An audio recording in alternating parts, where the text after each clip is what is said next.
Graça e paz, povo de Deus, bom dia. Esse aqui é o programa Semeando Vida, nossa igreja Semeando Família. Eu sou o presbítero Lucas.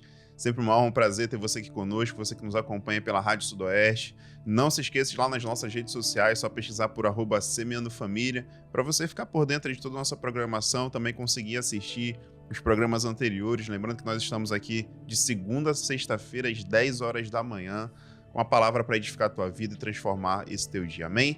Aqui conosco hoje está o nosso pastor Miguel. Graças a paz, pastor Miguel. Graça e paz, Lucas, bom dia. Graça e paz você que está em casa nos ouvindo, nos assistindo, está no carro nos dando a honra, né, de acompanhar você na sua viagem. Nossa intenção, nossa oração é que o Senhor traga luz para o seu dia através da palavra dele. Amém. Lucas, no programa de ontem a gente estava falando sobre o discipulado de Paulo com as igrejas dele, né? E a diferença que a igreja de Corinto mostrou na primeira carta para a segunda carta. Quando Paulo escreveu a primeira carta, era uma igreja matura, era uma igreja que disputava até a questão dos dons espirituais, né? Eles queriam pesar para ver qual dom era mais importante, para ver qual dom valia mais. E aí Paulo vem no capítulo 3, arrebenta com eles e mostra que para eles podiam fazer o que eles quisessem, mas se não tivesse amor, não valeria de nada. E aí na segunda carta, a igreja dá sinais de maturidade. A igreja dá sinais de mudança. Mas eu acredito que Paulo, para reforçar o discipulado e para continuar com a ideia de que eles precisavam ter os pés no chão, firmados na rocha, né? No capítulo 4 da segunda carta, o versículo 7, ele vem falando assim, olha, temos, porém, esse tesouro espiritual em potes de barro, para que fique bem claro que o poder supremo pertence a Deus e não a nós, né? Eu acredito que em todo o pacote, né, de situações que ele já havia confrontado a igreja e discipulado para mudar esse caráter, essa personalidade, para mudar esses traços da igreja de disputa, de exibicionismo, de ver quem era melhor, de necessidade de ego inflado. E aí ele vem trazendo em um versículo, né? É óbvio que tem todo um texto falando, mas em um versículo ele resume isso muito bem.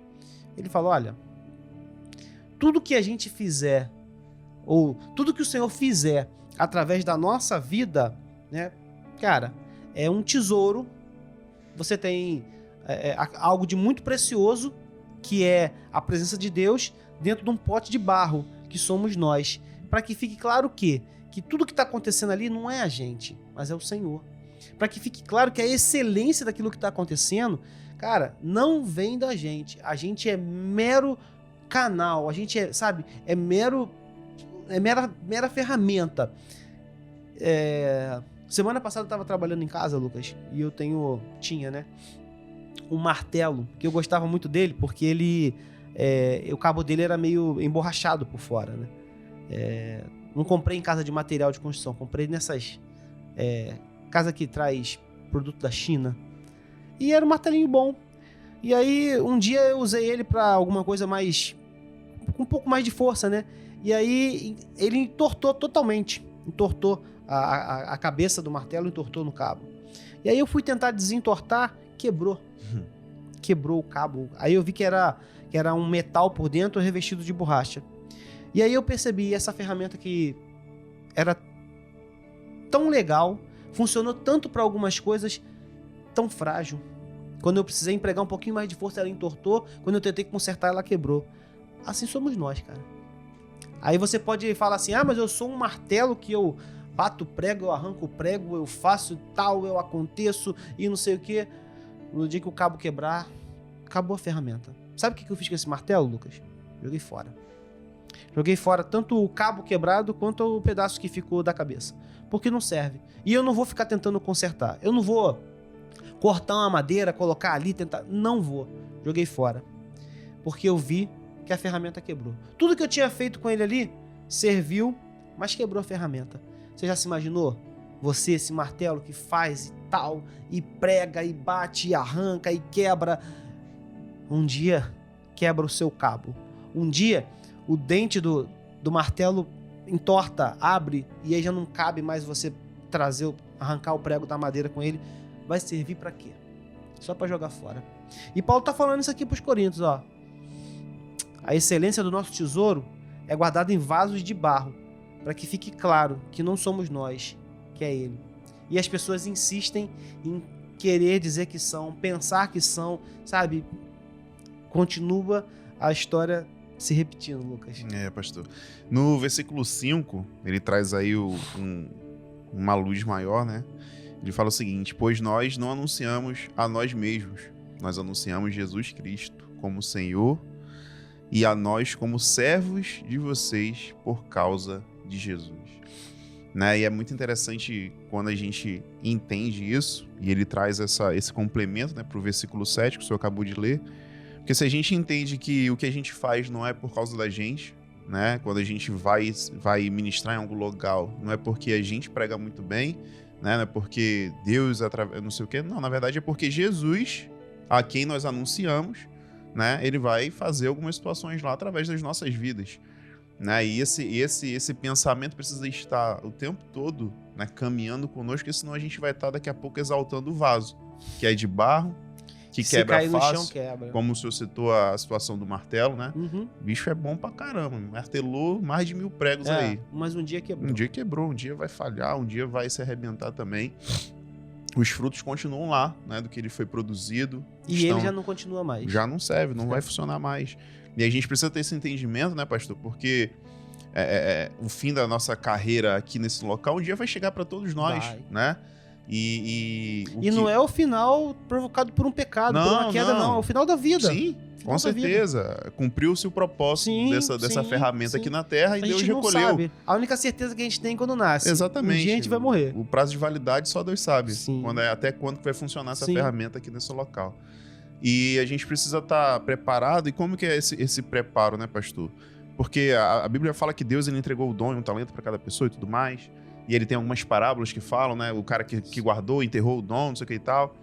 E é igual um martelo que foi feito e é pendurado na estante, e morreu lá na estante, e essa empresa pegou fogo onde ele estava armazenado e não prestou para nada, não fez nada esse martelo. Sim. Né? E hoje, talvez, a gente tem muitas pessoas que estão nessa situação também, né, pastor? Deus entregou, criou essa ferramenta excelente. E está guardado na estante, ou está dentro de uma gaveta escondido, onde não está sendo utilizado naquilo que deveria estar sendo utilizado, né, pastor? Na verdade, eu acho que a gente volta um pouco naquilo que a gente falou ontem, Lucas. Uhum. Eu acho que é a motivação do coração. Uhum. Sabe por quê? Por duas situações. A primeira, Deus, se ele quiser, ele vai usar a jumenta. Uhum. Ele usava um profeta, mas o profeta ficou cego.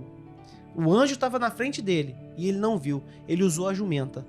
E outra situação, a Bíblia diz que um dia faz menção de outro dia, a noite faz menção da outra noite, sem palavras, mas eles pregam a glória de Deus.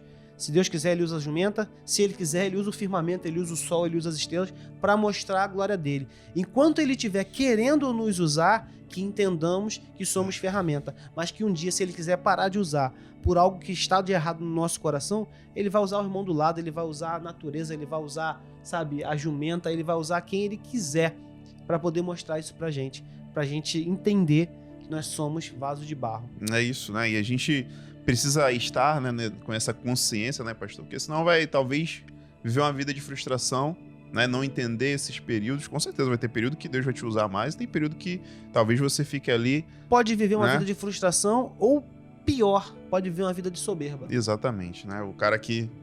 Às vezes nem é Deus que tá mais usando, e ele tá ali forçando. Que acha que é dele. Exatamente. A gente...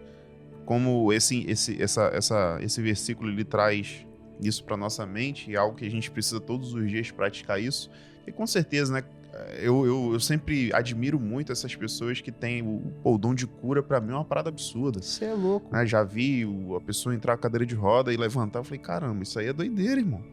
E aí, às vezes, a gente Imagina senta... eu que trabalho dentro de um hospital. Exatamente. Com um negócio dele na mão. E a gente fica, né, maravilhado quando isso acontece.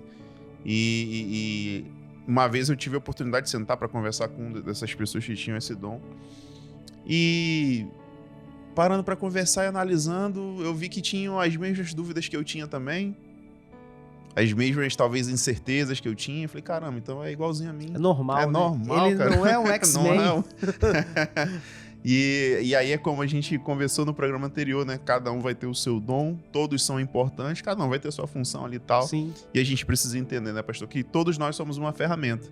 E Deus ele vai utilizar essa ferramenta de acordo com o que ela foi feita. Não tem como usar um martelo como se fosse um serrote, não vai dar. Vai estragar a ferramenta. Então a gente precisa, né, nessa manhã, você que está em casa aí nos ouvindo, nos assistindo, refletir realmente, né, entender que nós somos esse vaso de barro e que a honra, a glória toda é de Deus e a gente precisa realmente ser esse canal de bênçãos que vai abençoar outras vidas.